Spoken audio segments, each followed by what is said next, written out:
ඉතින් සුබ දවසක් ආදරණීය අම්මේ තාත්තේ. අද සුපිරි කතාවක් කියන්න ආවේ අපේ රටේ අනාගත දරුවන්ට ඒ වගේම අපේ රටට පහළ වෙච්ච සුපිරි පොලිස් නිලධාරියෙක් තමයි ඕලුගල සර් කියලා කියන්නේ.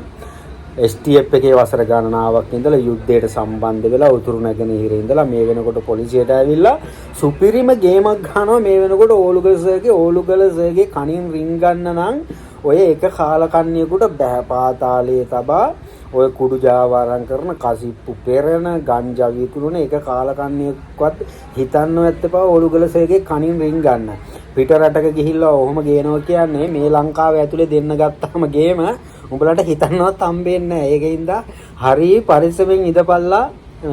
ඔය කුලී වැඩක් කරලා හරි එහෙම නැත්තම් මොනවා හරි ජොබ් එකක් කරගෙන ඉවිල්ලා පාඩුවේ ඔය හොඳ රැකියාවක් කරගෙන ඊටපල්ලා මේ වගේ මත්ද්‍රව්‍ය ජාවාරම් පාතාල ඒ වගේමයි මේ ඔය වගේ දේවල් කරන්න යන්න එපා. මොකද හෙට අනිද්දා වෙනකොට සුපිරිම ගේමක් ගහනවා මේ ලංකාවේ ඇතුළට බැස්සේ නැහැ ඕලුගල සර්. තාම ඉන්නේ ජාත්‍යන්තරෙත් එක්ක ගේමේ ඉන්නේ. හරිද? ඒකින්ද උඹලට මං කියන්නේ උඹලා මොනවා හරි දෙයක් කරනවා නම් තව ටික කාලය තව මාස කිහිපයයි ඊට පස්සේ පිටරට කාලකන්ණිය ටික පාතාලේ අර අරුමුන් ටික ලංකාවට ගෙනාවට පස්සේ සර්ට තියෙන්නේ ලංකාවේ ඇතුලේ ගේම ගහන්න. හරිද? ඒ ගේම් එක ප්ලේ කරනවම තමයි ආය ඕලුගල සර්ගේ කණින් රින් ගන්න බෑ. ඉතින් සර් රෙක්ස්පර්ට් අපේ රටේ අනාගත දරුවෝ වෙනුවෙන් හිතලා අපේ රට ගැන හිතලා මේ වගේ දැඩි තීරණයක් අරන් තමන්ගේ ජීවිතයෙන් පවා මේ ඔය වගේ දේවල් කරනකොට කොච්චරනම් බලපෑම් වෙනවද? මේ වගේ මිනිස්සු මරන්න කොච්චරනම් ප්ලෑන් කරනවද ඇද්ද? ඉතින් මේ අභියෝගවලට ප්ලේස් කරගෙන මේ නිලධාරියා මේ විදිහට මේ දේවල් කරන්නේ අපේ රට වෙනුවෙන් සහ අනාගත දරුවා වෙනුවෙන්. රෙස්පෙක්ට් සර්, ඇත්තටම රෙස්පෙක්ට්. ඉතින් ඒත් එක්කම කියන්න ඕනේ ආණ්ඩු කුමාර ජනාධිපතිතුමාව අපි ගෙනාවේ මේ ආණ්ඩුව මෙන්න මේ දේවල් ඉවර කරන්න. ඔයාලා හිතන්න ආදරණීය අම්මේ තාත්තේ තව අවුරුද්දක් විතර හිටියනම් මේ රටේ එක මිනිස්සෙක්වත් PVCVෙන් ජීවත් වෙන්නේ නැහැ. ඔක්කොම ඉන්නේ මත්ද්‍රව්‍ය පානය කරලා ඉස්කෝලේ ළමයා පවා. ඒකට හේතුව අපි දැක්කනේ මේ කෙටි කාලය තුළදී කුඩු කිලෝ අයිස් මත්ද්‍රව්‍ය ගංජා කොච්චරනම් ඇල්ලුවද කියලා ඉවිල්ලා ඔයගොල්ලන්ට බලන්න පුළුවන්. ඉතින් ඒකින්ද මේ ආණ්ඩුව ගෙනාපු ජනතාව කවුරුවත් ආණ්ඩු කුමාරට බයින්නේ නැහැ. හැබැයි මේවා පෝෂණය කරන්න ගිය ආණ්ඩුවල හිටපු කාලකන්ණි දැන් ගමින් ගමට අර බේබි මහත්තුරු හැම ගමින් ගමට නගරයෙන් නගරයට ඒ වගේම ග්‍රාම සේවා වසම් වලට පවා යනවා. ඉතින් ඒ ගිහිල්ලා ඉවිල්ලා ওই 10ක් 12ක් තියාගෙන අර මේ රට විනාශ කරන්න ඔය දේශපාලනේ තමයි මුල. ඒක තමයි ඇත්තටම මුල. ඔයගොල්ලෝ දන්නවනේ ගිය ආණ්ඩු කොහොමද මේවා කරේ කියලා ඉවිල්ලා. ඉතින් මේවා ගේන්න කල්පනා කරන්න නැතුව කතරේ ගහපු මේ කාලකන්ණි වයසක 70 මුන් තාමත් මේ මුන්ගේ පස්සේ යනවා. මේ මිනිස්සු මම කියන්නම් රජ කාලේ ඉඳලා තියෙනවා ඔය දංකුඩ ලෙව කාපු සෙට් එකක්. හරිද? ඒ උන්ද මන් දන්නේ මේ තාමත් ඉන්නේ. ඉතින් ඒකින්ද මම උඹලට කියන්නේ කාලකන්ණි මිනිසුනේ උඹලගේ දුවා දරුවා ගැන මේ රට ගැන මේ අනාගතය ගැන හිතලා වැඩ කරපල්ලා. උඹලා දංකුඩ ලෙව කකා මුන්ගේ පස්සේ යන්න එපා. උඹලට ලැබෙන දෙයක් නැහැ. හරිද? උඹලා අස්වැසුම අරන් ඉවිල්ලා එනවා අර පිළිමේ වගේ තියලා මහත් කවුද මෙයාව මේ හම්බ වෙන්න යුද්ධය ඉවර කරා තමයි. යුද්ධය ඉවර කරා කියලා ඉවිල්ලා ලොකු ගරුත්වයක් තියෙනවා. ඉතින් ජාත්‍යන්තරෙත් එක්ක කතා කරන්න ඒ වගේම ජාත්‍යන්තරයට ප්ලේස් කරන් ජාත්‍යන්තරයෙන් එන බලපෑම් වලට කොන්ද කෙලින් තියාගෙන ඍජු උත්තර දෙන්න හොඳ නායකත්වයක් තියෙන්න ඕනේ. නායකත්වය තිබ්බා තමයි අපි ඒක පිළිගන්නවා. හැබැයි ඊට පස්සේ මේ රටේ අපේ රටේ ඉපදෙන්න ඉන්න දරුවත් ණය කරන්න ඒ වගේ බංකොලොත් කරලා දාන්න අපි කවුරුවත් කිව්වේ නැහැ. හරිද?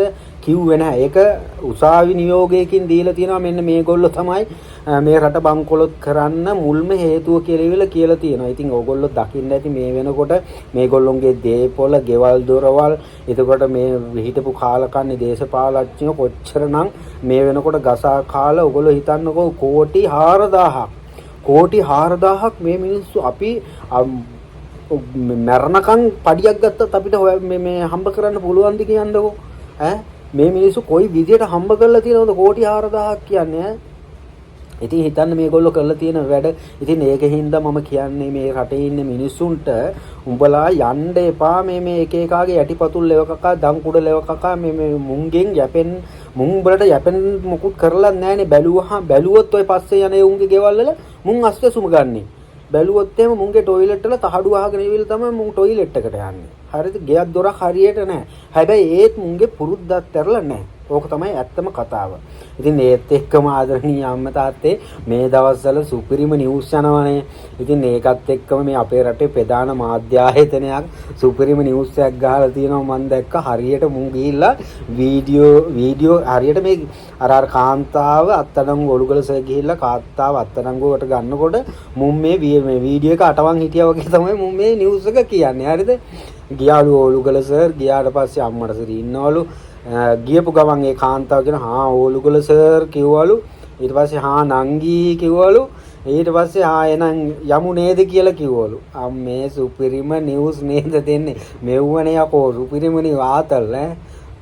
ඇත්තටම රටේ තියෙන ප්‍රධාන මාධ්‍ය ආයතන මේ තරම් විහිළුවට ලක් වෙනවද අපේ රටේ ජනතාවට? බලන්නකෝ ගිහිල්ලා ඒ නිවුස් වලට තියෙන කමෙන්ට් ඈ.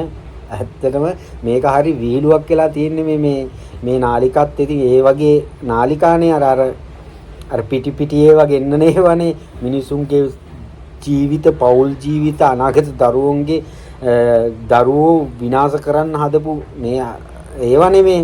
ඉතින් ඒකින්ද අපි හැමදාම කල්පනා කරලා වැඩ කරමු ආදරණීය අම්මා තාත්තේ. ජනතාවට කියන්නේ අපි කල්පනා කළා අපිට මේ ආණ්ඩුව හොඳ නැත්නම් අපි වෙන විකල්පයකට යන්. හැබැයි බත් බැලේව වෙන්න එපා.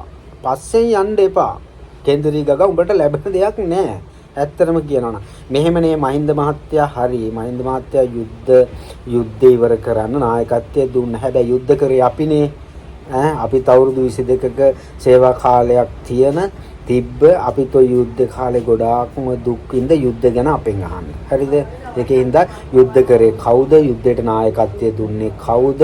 යුද්ධයේදී කොල්ලෝ කොහොමද හැසිරුනේ? කොල්ලෝ කොහොමද මැරිලා වැටුනේ? කොහොමද බෝට්ටු වල ගිහිල්ලා ඉවිල්ලා සෙල්ලම් දැම්මේ? ඉතින් මේ දේවල් අපෙන් අහන්න. අපි කියන්න යුද්ධ ගැන. හරිද? එතකොට ඔය දේශපාලඥයෝ කියන දේවල් යුද්ධ ගැන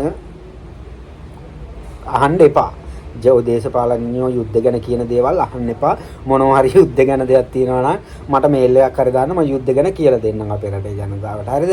එහෙනම් සියලු දෙනාටම ජය වේවා.